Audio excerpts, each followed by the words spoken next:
বন্ধুরা, এদের কাণ্ড দেখে আপনি স্বপ্নের ঘরে খিলখিল করে হাসবেন, তবে শর্ত হলো ভিডিওটি দেখার সময় হাসা যাবে না। তার আগে আপনি যদি মাকে ভালোবেসে থাকেন, ভিডিওটি লাইক, চ্যানেলটি সাবস্ক্রাইব করে দিবেন।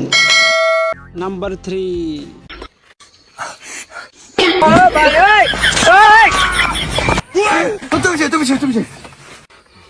哎呦我的妈！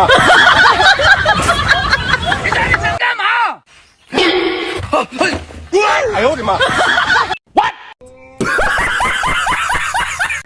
নাম্বার 2。你啥子人？你连人品都没得！你听我讲一声！哎呦我的妈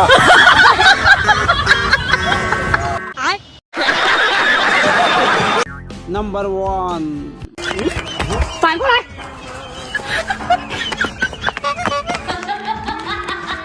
喂，犯人！哎呦我的妈！